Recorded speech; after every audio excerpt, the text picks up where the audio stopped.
Hello everyone and welcome to another episode of the Daily Gwei Refuel, where I recap the latest news in the Ethereum ecosystem. I'm your host, Anthony Sassano, and today's the 23rd of November 2022. Alright everyone, let's get into it. So apologies if my voice sounds a bit coarse and tired today. I just got home not too long ago from the NFT Fest event in Melbourne here. I met a fair few of you loyal Daily Gwei watchers and listeners, so it was great to meet some of you there. Also gave my talk on censorship on Ethereum. I think it went quite well. You know, the first 10 to 15 minutes, or I guess like 10-ish minutes, I spent just giving background on what this censorship is and how it's a result of MEV and going through all the related implications of that. I don't know if it was recorded. I think the talk was recorded. I'll have to dig up the link if you guys want to check it out. Nothing new, obviously. I talk about it on the Refuel all the time. But I don't know. I felt like I gave a pretty concise summary that may be worth sharing just more broadly for people who don't have all the moving pieces and don't know all the nuance to it. But anyway, as I said, it was awesome to meet people there. But moving on from that, so Frank Shapiro from The Block has some fresh news for us out about Genesis today. So he's quoting a letter that was sent to shareholders from Barry Silbert, shareholders in Digital Currency Group, or DCG. So the quote reads, DCG will continue to be a leading builder. We weathered previous crypto winters, and while this one may feel more severe, collectively we will come out of it stronger. DCG has only raised $25 million in primary capital, and we are pacing to do $800 million in revenue this year. There's been a lot of noise over the past week, and I want to get in touch directly to clarify where we stand at DCG. We appreciate the words of encouragement and support, along with offers to invest in DCG. We will let you know if we decide to do a financing round. Despite the difficult industry conditions, I'm excited as ever about the potential for cryptocurrency. So, a bit of words of, I guess, confidence and encouragement from Barry here. And then he continued and gave us the meat by saying, DCG currently has a liability to Genesis Global Capital of $575 million, which is due in May 2023. So this is kind of the hole that we've been seeing talked about, this liability here. But the funny thing is, DCG owns Genesis, and they now have a liability to Genesis. So, and this isn't due till May 2023. So, I mean, that's not too far away, but still, it's not like it's due like tomorrow, right, or next week. So, what will end up happening here is either they're going to find the money without having to raise it through maybe another DCG portfolio company, or they'll do some creative accounting in order to shift liabilities and shift assets around, or they're going to raise that $500 million that I talked about yesterday, and that'll fill most of this hole. And the other $75 million, I'm sure, will be relatively easy for them to come up with here. They could always negotiate, I guess, extensions on these liabilities as well. I'm not sure if how hard this date is for that, but obviously they'd rather pay these liabilities back rather than keep extending it out. So there are still people saying that they think there's a high chance Genesis is going to declare bankruptcy. I'm not ruling that out, of course, but it seems like they're doing everything in their power to avoid this, and they're being, I guess, much more communicative than FTX was. I know Sam was putting out tweets during the whole FTX meltdown, but you know, when comparing these things to each other, as I've been saying, I think it's really wrong to compare what happened with FTX to everything. And I know that FTX isn't the only example. Obviously, Celsius and BlockFi had fallen out as well, but just because there's been multiple instances of these companies, of these founders saying everything was okay, and it turns out everything's not okay, doesn't mean that literally nothing's going to be okay, or everything's going to die and everything's going to zero. I don't believe that to be the case. I think that's more doomer porn that people love to get off on these days, especially in the depths of the bear market. So I wouldn't put too much stock in that. But that seems to be the latest here. Honestly, as I said, I still don't believe that they're going to file for bankruptcy. It seems they want to avoid that at all costs because, as I've mentioned before, bankruptcy is not a process that you want to go down if you can avoid it. It is very lengthy. It means that third parties get involved. You lose complete control over the business, and the business pretty much has to start from zero again. It basically resets it, which is not a great outcome. Adds a lot of overhead, a lot of distractions, and I would think that at this point in time, DCG as a company wants to be shoring up everything, all of their balance sheets, shoring up their operation, and getting ready to, or at least actively investing in the ecosystem in the bear market to profit from it in the bull market. Because that's the general rule of thumb, not just for I guess like retail investors like you and I, but institutions, companies, VCs, funds, whoever they are, the bigger players, they're in the same position that you or I are in right now. They're looking at this ecosystem and they're saying, okay, well, I have some money. I want to pick up some pieces here because I think these pieces are going to be valuable going forward. And I think that's what Binance is trying to do as well. CZ apparently spent some time in the Middle East trying to raise some capital there, not for Binance itself. People took it the wrong way, I think, and thought that Binance needed to raise money. They wanted to raise money for what they're calling a crypto recovery fund, which is basically a fund to pick up the pieces, right? Pick up the pieces of these teams that are building great things, but they may need some extra cash injection or a liquidity injection because maybe they lost money in the FTX fallout. Maybe they didn't manage their treasury as well as they could have. Or maybe just generally they're running low on funds because they haven't raised in a while, right? There's always that kind of scenario as well. So I think at this point in time, if you are in a strong position to pick up the pieces, then you want to remain in that position. And even if you're not in a strong position, you want to get yourself into that. I don't think anyone wants to be declaring bankruptcy if they don't have to. I just find that a rule of thumb. But if Genesis does end up declaring bankruptcy, then the way I see it is that I wouldn't be surprised, even though I think it's unlikely. I wouldn't be surprised considering that we know the position that they're in right now. But I do think it would. It seems like it would be the wrong course of action. But obviously, I don't know the inner workings of Genesis and how DCG thinks about these things. But yeah, I feel like they're trying everything they can to avoid it. And I don't think I've been saying I don't think they're going to struggle to raise at least some money. Maybe they won't hit their $500 million goal, but there is capital out there that would be willing to go into a funding round here. And whether that's done for Genesis itself, or maybe that's done for DCG, and then because DCG has that liability, they pay that to Genesis. We'll see. We'll see how that plays out there. But yeah, that's the latest on that one. Now, speaking of insolvency and bankruptcy and all that stuff, CZ actually put out a tweet that he promptly deleted today, basically saying that or asking, where is Coinbase storing all their BTC? Because all he can see, according to some sites that he was looking at, was that I think he said Coinbase had 600,000 to 800,000 BTC, whereas they should have a lot more than that. And then he deleted that tweet saying, and he followed it up with something else. I can't remember the exact tweet, but that had Brian Armstrong replying with another tweet saying, if you see FUD out there, remember our financials are public. We're a public company, our being Coinbase. We hold 2 million BTC, which is $39.9 billion worth as of 30th of September, which is the last time they had to go through their financials. So, like, when looking at these sorts of things, you've got to pick your battles here. I think what CZ did there was weird. I get, like, if he's trying to force Coinbase to do a proof of reserves, then fair enough. But I think proof of reserves, while I've been in favor of it in the past, and I've thought it was a pretty good thing in the past, I think that it's not enough. Obviously, you can't just have proof of reserves. You need to have proof of liabilities, and it's impossible to prove liabilities on-chain if those liabilities are off-chain, like if they're fiat liabilities, for example, or debt or anything like that. Like, you can prove on-chain things easily because you can point to an address, you can sign a message, and it's cryptographically proved. But when it comes to things off-chain, you have to rely on promises, on I guess, like, attestations from real-world entities. Now, obviously, Brian's saying, hey, our financials are public, and we publish these, and basically saying, well, these are truthful. Well, we have to just trust him that this is truthful. Obviously, him and Coinbase could lie. Not that I think that they would. I actually think if they even if they lied, it would be the worst thing for them to do because they're a fully regulated US company that would suffer great consequences for lying because it would basically be defrauding people and breaking a ton of different regulations and laws. And Brian, if he did that, may end up in prison, and Coinbase will definitely be finished as a company, and Brian would definitely be out. So when you think of, like, worst case scenarios here, that's what it's like. And people will say, well, SBF is still on the run, he's not arrested or anything like that. Well, I mean, SBF isn't in the US right now, right? He's in the Bahamas.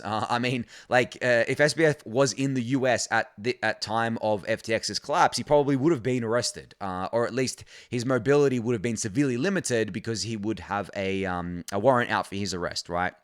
Whereas in the Bahamas, it's obviously very different. So that's why I said, I think yesterday I was saying about, like, pick the rumors that to pick the rumors that sound plausible if you want to actually dig deeper into them and potentially believe them, and don't pick just any rumor. I think that the rumors around Coinbase being insolvent are completely false, and we have relative certainty that they are false because of Coinbase being a publicly traded company here, also obviously in the US.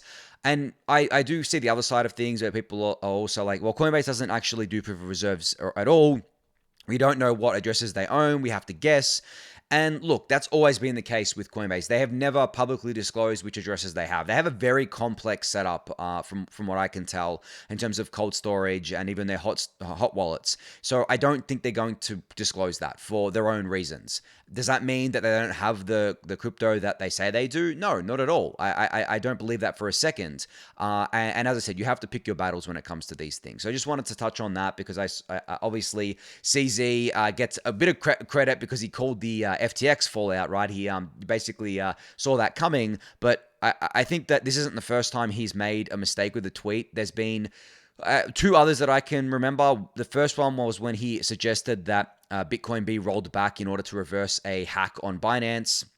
On Binance user accounts, and the second was when he assumed or kind of put out the news that Uniswap smart contracts had been hacked when it had nothing to do with the Uniswap smart contracts at all. I believe it was a phishing scam or something like that. So he's not infallible, right? He doesn't pick everything. He puts out things that are wrong, semi-regularly, just like we all do.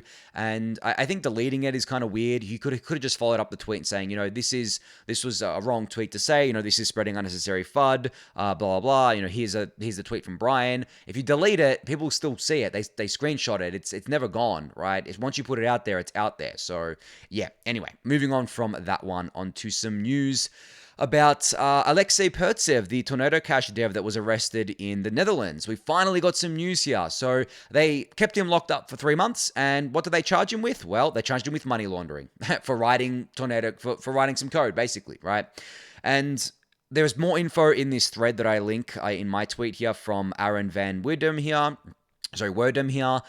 Basically, the TLDR of what they're charging him with and the reasoning for it. So they're charging him with money laundering, and their reasoning is that because Alexey and a few of the other Tornado Cash devs owned enough tokens to control or sway votes as part of the DAO, it de facto means that Tornado Cash was a centralized thing that was in the control of Alexey and these other developers. So the useless governance token that we all meme about actually is not so useless after all, and prosecutors look at this and are like, okay, well, this token gives them control over things. In saying that, the Torn token does not give, from my understanding, does not give anyone control over the Tornado Cash protocol itself in terms of its functionality and its usage. It can't de-anonymize anyone. It can't be used to change the rules of the protocol because it's of the smart contracts because they're immutable. So it can't be argued that he was, logically argued, that him and his teammates were in control of Tornado Cash, which means it was a centralized mixing service and not a decentralized one, and then by extension argue that because he was in control of it, he was enabling money laundering and knowingly so doing that. So this is going to be a pretty long and drawn out case, I believe, because now that they've charged him with something, they're going to go into discovery, and digging up evidence and trying to build a case against him so that they can win, whether it be a plea deal. I'm not sure how it works in the Netherlands. I'm sure they have plea deals, but whether it be in a plea deal or in court, and there's going to be precedent set here. Now, I know the Netherlands obviously isn't the US. It's relatively small to the US, but the Netherlands is in the EU, and this has implications for the EU, and the EU is huge, right? And Europe in general is very big as well. Obviously, not all of Europe is in the EU, but you get what I'm saying. So some of the implications here. One is that it's got implications for DAOs. If a court sides with the prosecutor and says if if a certain number of people, it doesn't matter if it's the team or other whales, own enough of the tokens in order to collude as a small group, then de facto, then by default, the protocol is actually centralized. It's not decentralized. Now, the thing is, I actually agree with that. I don't disagree with that, right? Because we've been saying that for a while, that if the token distribution is so bad that it's concentrated into just a few hands and those hands can sway votes to whatever direction that they want the vote to go in, well, it's not decentralized then, right? So that's the first implication that, funny enough, I actually agree with, right? But it has to. So I agree with it to the extent that the DAO could actually change things on the protocol and change how the protocol functions. There are DAOs that can't actually change a lot, if anything, about protocols, even though they have token holders and token holder voting. If it can't change the functionality of the core protocol, well, then you can't argue that the core protocol is centralized because it can't be changed. It's immutable, right? So there's nuance there, and that's the nuance that's going to have to get, I guess, explained in court to a judge, of course, and everyone else that's involved in this whole process. But that's the first thing. The second thing is the implication of having a token at all. Really, like, is a token a liability?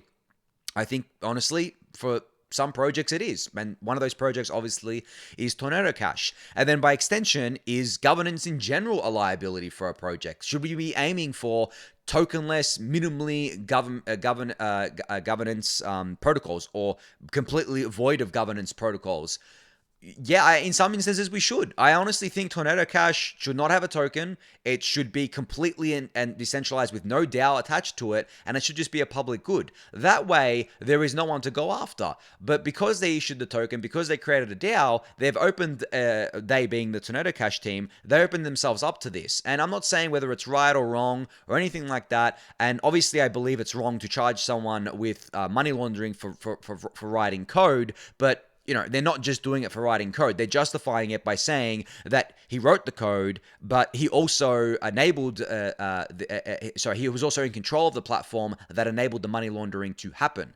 So, because you can't just charge someone for writing some code, because that wouldn't fly. I don't think they'd be able to win that case. So they had to find other ways to do it. And like keeping him locked up for 3 months, they had a lot of time to think about what they wanted to actually charge him with, which is just the way it works in the Netherlands. I find it insane that you can be locked up for 3 months without charge, and then he's also going to be spending another 3 months in prison because he didn't get bail because he's considered a flight risk and all that. I mean, obviously there's a lot of political stuff going on too, because Alexey is Russian.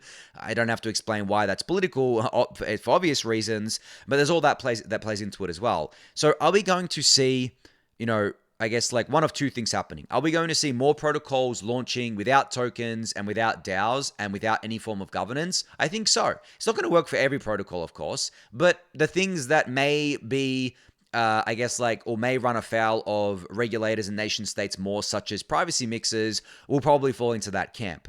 And two, I think we're going to see people take the concept of, like, jurisdictional arbitrage maybe more seriously. And what I mean by that is that people say, well, just go outside of the US and go to another country and do everything there, and you don't have to worry about it as much as you do in the US. Well, the US is not the only place that you have to worry about these things. When it comes to cryptography in general, or kind of privacy preserving technology in general, from what I've read, the Netherlands isn't actually very good for that. They've prosecuted people in the past in different cases for enabling privacy, for enabling mixing and things like that. From what I've seen, so it's not just the US. It's very it's probably a lot of different jurisdictions around the world. So if you can't play jurisdictional arbitrage with everything, then you have to default to one where, if you want to develop these things, well, you put them out there on chain, completely immutable and decentralized, no DAO, no token, no way for you to profit from it. Just pure code with incentives to make it work, of course. So obviously, if you provide liquidity, you'll get fees for it. That's fine. But yeah, no token, no governance, none of that stuff. I think we're going to see more of that coming out. And honestly, like with Tornado Cash, I'm surprised no one has forked Tornado Cash and redeployed it on Ethereum, and kind of used that. And it'd be funny to see if someone did that, if the OFAC would go ahead and sanction the new set of contracts, because you could just rename it, right? Could rename it to something else. Maybe you rename it to Hurricane Cash or something, right? But then it would OFAC come along and say, well, these contracts are pretty much like the same as Tornado Cash. We're going to sanction these, and it becomes a game of like whack-a-mole, so to speak. And I'm surprised people haven't done that. But what if they fork it and deploy it, and then have no governance, no token, no DAO, and then it's just out there. It's just a public good for people to use. Well, that doesn't help at the sanction side of things, obviously, because the sanctions would still exist. But it does help on the, I guess, plausible deniability side of, well, no one actually controls it. There is no profit motive here. It is a public good. Anyone can use it, and it's decentralized and immutable. But you can argue both sides of the coin here, I think, when it comes to this stuff. But yeah, this I guess is the latest on Alexey. I don't want to ramble too much here. It's sad. I'm personally really disappointed to see this. I'm not shocked at all because, I mean, they weren't going to just let him go, right? They're trying to set an example here. They're definitely trying to cozy up to the US as well, given the nature of the case. I'm going to keep tabs on it, of course, but I don't think we're going to get any more answers for a little while now. So, yeah, I guess if there's a fund that spins up to fund Alexey's legal defense, I'll share it with you guys. I haven't seen anything yet. If you've seen it, please share it with me. I'll definitely be sending some money his way because I believe this is a great injustice, and I hope he can pull through. All right, so a fresh update from Flashbots today, all about censorship resistance using, I guess, like censoring relayers. This is really, really cool. So basically, the blog post is titled "The Cost of Resilience," and it's co-authored by Elaine Hu, Alejo Salez, I probably butchered that name, sorry, and Hazu. So the TLDR is that there is a new mev-boost feature that has been introduced, which allows validators to maximize Ethereum's censorship resistance by building low MEV blocks locally while still outsourcing the building of high MEV blocks. Using this feature carries an opportunity cost, the price of resilience, as most blocks are actually low MEV, however. Forfeiting a little profit goes a long way in increasing resilience. Resilience is just another word for censorship resistance here, right? This is a breakthrough in the trade-off between maximizing MEV extraction and maximizing censorship resistance. So what does that mean in practice? Well, it means that if you're running mev-boost and you're using a censoring relayer, or any relayer really, you can set a minimum profit threshold here, and it's been suggested to set a minimum profit threshold of 0.05 ETH, and that's a minimum MEV profit threshold. So that because most blocks are low MEV profit blocks, you can process those locally. You can build them locally. There's no need to build them through the relayers, censoring or non-censoring, which means that de facto by building them locally, it's non-censoring. And the only thing you're giving up from the calculations that Flashbots has run is 0.2% APR per year, so 0.2% APR per year if you weren't to do it. So if you were going to make 5% APR on the year, you would instead make 4.8% by enabling this, which I actually think is a pretty amazing trade-off because not only do you still get to profit from MEV by using censoring relayers, you also improve the censorship resistance of the Ethereum network basically instantly. And by doing so, you improve Ethereum's credible neutrality, and logically, you would add value to ETH as a token. So what you lose in APR, you potentially make up for in an increasing ETH value. So I actually think this is a genius solution. I mean, it's not a permanent solution, obviously. It's something, just another tool in our toolkit to have censorship resistance or to improve censorship resistance here. But this coupled with the open source builder, I really do think that, I mean, I don't want to call it, but like it really feels like we've peaked in terms of the amount of censorship the percentage of blocks that are engaging in censorship, or I guess they call it OFAC compliance on the network. I really do think we've peaked between 70 and 75%. We're going to need to wait probably a few months to see how it shapes up. But if a lot of the validators enable this as part of the mev-boost that they're running, right? And on top of that, if we get more non-censoring relayers, which are very profitable, I really do see that percentage coming down a lot of censoring blocks here. And this is before the protocol level things like PBS and CR lists. So what an amazing thing that we're doing in the Ethereum ecosystem right now. Like, as I said when I think I said this the first time I spoke about the OFAC sanctions, right? That I think they lit a fire under the Ethereum ecosystem's ass to take censorship resistance much more seriously, and by doing that, it's going to have a lot of positive externalities that are going to play out that otherwise wouldn't have. And some of those include Flashbots open sourcing their entire kit, the entire mev-boost kit, much earlier than they were were originally going to do, and that enabled more builders to come online. It made the builder network a lot healthier, and it made it so that we have a censorship resistance builders, or relayers, I should say, and the censoring run. So we have a choice there for users to choose. And now we have this new thing from Flashbots where they've come to this conclusion after doing research on it. So this is not just something that they came up with randomly. They did research on it, they put numbers to it, and they basically said to people, hey, if you put a 0.05 minimum MEV profit threshold here, yeah, you'll lose a little bit of APR, but you'll increase Ethereum censorship resistance as a network. And they didn't imply that this would increase the value of ETH or anything like that. That's the connection that I'm making, but I think it's an important one because I really do think a lot of ETH's value comes from its sustainability, its trustworthiness, its credible neutrality, and all the other stuff surrounding it that I've spoken about plenty of times, of course. But yeah, so if you are running mev-boost on your validators right now, and you are running multiple relayers, you're not just talking to an uncensoring one, you're also talking to censoring ones because you're trying to maximize your profit, I would suggest setting this minimum kind of bid threshold here of 0.05. As I said, you will lose a little bit of APR on average, I think 2.2% a year, but I mean, that's negligible, guys. Like, at least that's negligible to me. I don't think it's something that people should be concerned about. I think the censorship resistant properties that you get is well worth that sacrifice there. But anyway, check out this blog post. I'll link it in the YouTube description below. But this was really great. I loved seeing this announcement today.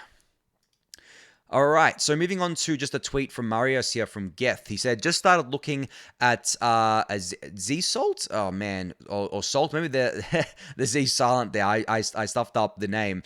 And Cayman's work on Beacon Light Clients and Light Client Sync, and I'm very excited. Light Clients are the biggest 0-to-1 change on Ethereum's roadmap. Beacon Light Clients are the first step enabling trustless light clients on the consensus layer. Vertical trees will enable trustless light clients on the execution layer. Just imagine every browser wallet being able to follow and verify the blockchain. No need to rely on trusted intermediaries to construct your transactions. No private order flow. 100,000 more nodes verifying. That'd be amazing. I mean, I've talked about light clients before and about how they're a bit of a holy grail for the Ethereum ecosystem, and it is on the roadmap. It is something that's being actively developed. It is something that there are clients for. Helios from A16Z, and a client from, I believe, ChainSafe or Nimbus, one of the two that brought out something on the consensus layer side. Obviously, it's not complete until we have light client on the execution layer side, but that's coming with vertical trees, which I'm not going to say vertical trees are coming next year, but maybe the year after. We'll have to see how that shakes out. But great to see the progress being made on the light client front here. Now, I just realized I'm already at 27 minutes, so I'm going to try and get through the rest of these updates as quickly as possible. Coffee here introduced something today called Rollup Economics, which is a dashboard that they've been working on to track the economic health of Arbitrum, Optimism, Loopring, Starknet, and more. By examining their revenues, operating costs, and raw materials, such as core data, usage, dev activity, and more, they can come to a conclusion about the activity of these networks. Now, this is something that I've talked about a lot on the Refuel and in the Discord channel, that I don't just like looking at one metric such as TVL. I like looking at a bunch of different metrics to see and visualize the growth of various L2 ecosystems. And this is an amazing dashboard. So it's got sections where it's got, Rollup Economics, Optimism V2 Economics, Arbitrum Economics, such as the profit that these L2s are making. So basically, you can see here the profit that these L2s are making on a, I guess like there's a per month basis in terms of like pure profit from fees as measured in ETH here. Then you have profit split up between Optimism and Arbitrum, publishing call data to L1, so how much they're actually spending for L1 security, cost in ETH, cost publishing to L1 on both Optimism and Arbitrum there, and then a bunch of other metrics and charts here. So I definitely recommend checking this out because it's got things like monthly contract creators as well. You can see, and actually, the one thing I did want to mention here as well is that the theme is that this is all pretty much growing. Even though we're in a deep bear market, it's all actually growing, and the trend is up. I mean, obviously, it peaked in May and June. because of the massive crash and the massive amount of volumes we saw. But since it came down a lot from there, it's actually been trending up again, which is really amazing to see. So the L2s are growing. By any measure of the imagination, L2s such as Arbitrum and Optimism are definitely growing. But you can check out this dashboard for yourself. I'll link it in the YouTube description below. Right, another resource I came across today was something from MuseDAO called a Rolodex for Ethereum. They've introduced Rollup, an open source database of Ethereum addresses with names, tags, and more. Now out with over 640,000 addresses already tagged. Rollup enables builders, researchers, and apps to quickly get metadata for a given address. The job of the database is to transform Ethereum addresses into something more human. For e.g., ethcmd.com uses it on their hot contract page. You can see a list of things here. So this is for developers and researchers out there. I just wanted to highlight that for you guys. You can go check this out. I'll link it in the YouTube description, of course. But just moving through quickly here, there was a bit of drama around Aave and CRV and someone trying to short CRV. Over the last 24, 48 hours. There's a thread here from Aave that you can check out. I'll link it in the YouTube description below. I just wanted to highlight that because it does a good job explaining things. And also a thread here from Michael Bentley describing how Euler actually can be used to prevent bad debt scenarios that arose on Aave from this CRV mess. So Michael explains this in his thread. Two innovations are borrow factors and protected collateral. You can read the thread. I'll link it in the YouTube description below. And another thing that Curve, that's got to do with Curve, is that they released something called Curve Stable today. And here's an Explain Like I'm 5 from Alunara, who said, Curve Stable is an old-fashioned CDPs that have a liquidation price. If your collateral goes below the price, then boom. Sorry, he's explaining the difference between old-fashioned CDPs which have a liquidation price. And if your collateral goes below that price, then obviously you get liquidated. But Llama, which is the new curve stable innovation, is a loan that constantly rebalances your collateral such that if your collateral price dips, your collateral gets swapped for what you borrowed. So instead of a big bang boom when you're dead, your collateral slowly gets liquidated continuously so that as your loan nears liquidation price, your collateral is also enough to cover your debt.